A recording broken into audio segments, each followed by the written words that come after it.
Top 5 Baylor offensive coordinator candidates. And this is based on guys who have had head coaching experience and are offensively charged or offensive coordinator types. So head coaching experience, offensive coordinator types. Number 5, Jake Spavital. He's at Cal right now. He was the head coach at Texas State the last go round before G.J. Kenny. This is a guy, now, this one to me a little less likely just because he runs the spread, and there's a name that popped up just a second ago that I would maybe swap out for this one, in that Matt Wells, who is former Utah State head coach, is an offensive analyst on the Oklahoma staff, actually right now, would also fit this. So half and half, Jake Spavital, Matt Wells, who I just saw, it makes a lot of sense. But Spavital runs the spread and kind of the I mean, if they commit to that, then that might not be that might mean you're kind of really rolling the dice because you're going to have to really shake up how the offensive side of the roster is built and who their guys are and what they can do. But Spavital is one who fits that bill, as does Matt Wells, who's not on the list. You know, think about Matt Wells, and he's got a friend, doesn't he? He and Aranda are tight. Yeah, they're on the same. They're in the same tree. Yeah, I think the families are pretty close. I would think Baylor fans would love to see somehow a little bit of a wide open, more type offense, only just because of the nostalgia there. But I don't know if that's what they're going to do with all that tight end bodies that they have on their roster. But that's an interesting name, Craig. I mean, I think that's what they're going to have to do.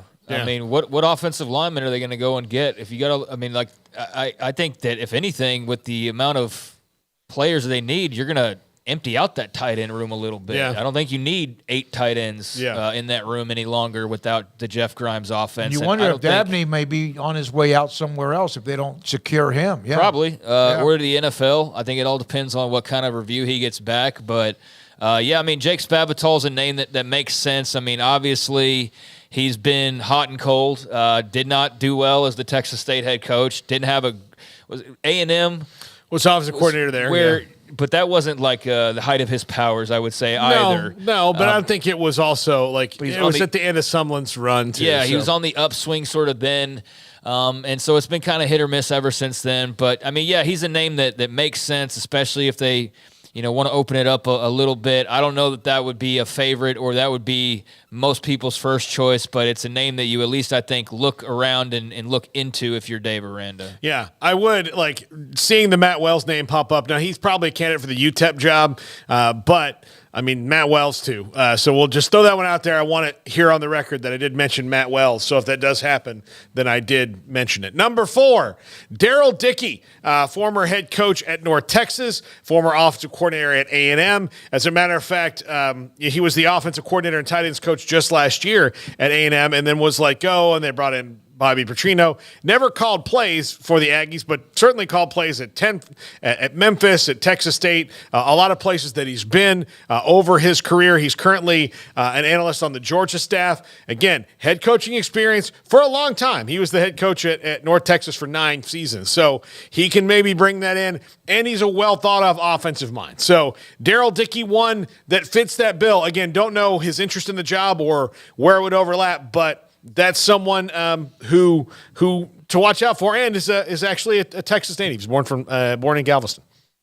Yeah, that was a Jimbo hire not that long ago to run that offense, and that didn't work out very well. I don't know how that would play to the fan base, but a guy with a lot of experience and some Texas ties, as you said. Are Texas ties necessary? No, but I mean, I just think that's saying. Yeah, no, I'm just saying. For this job, you mean? Yeah. Hell no. I mean, unless you need somebody that has. Could be from the moon. It doesn't matter. Because, I mean, Baylor football has gone outside the state of Texas quite a bit. Yeah. I'm wondering the question of what y'all think as far as that goes. For I agree. I don't think it matters. I think you just need somebody who knows what they're doing, but that certainly doesn't hurt either. So, yeah, he's got that locality and obviously a pretty thorough background. So, yeah, that interesting name. Look, recruited some studs at A&M. I mean, so he knows where to go when it comes to the Texas high school. So that certainly helps.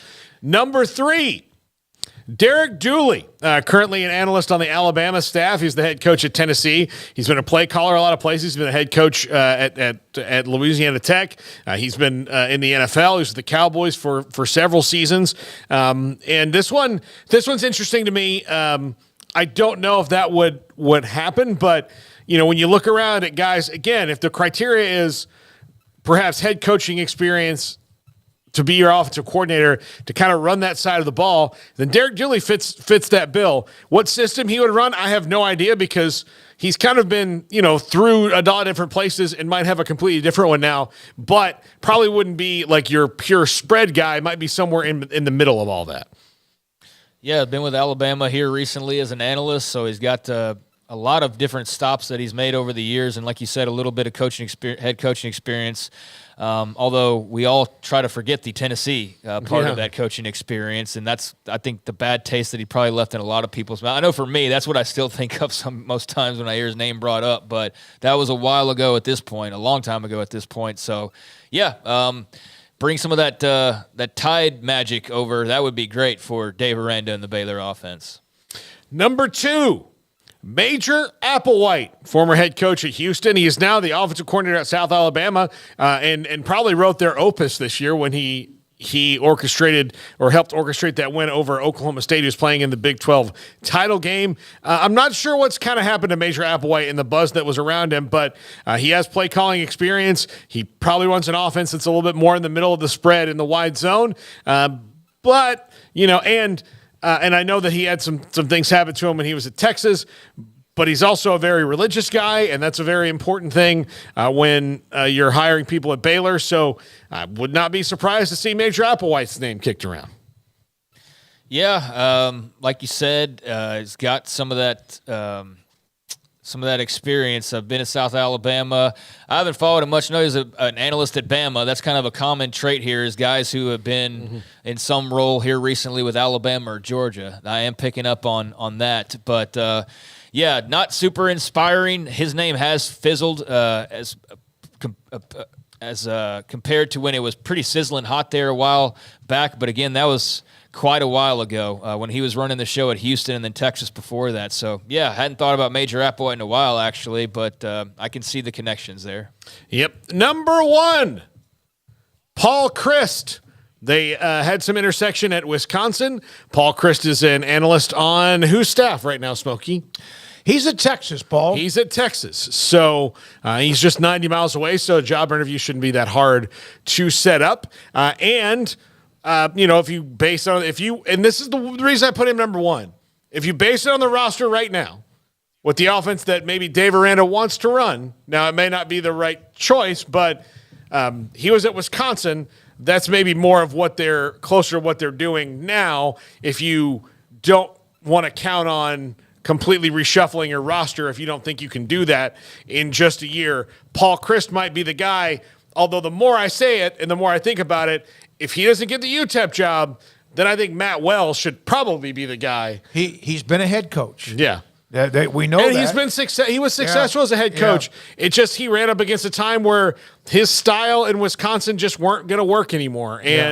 But he's been a head coach. He knows what he's doing. He's had some success. He's had success, in a run-first offense. So, would not shock me. I started looking up which staffs have the most analysts, because Alabama started the arms race, and, of course, Texas is going to want to be a part of that, and Georgia.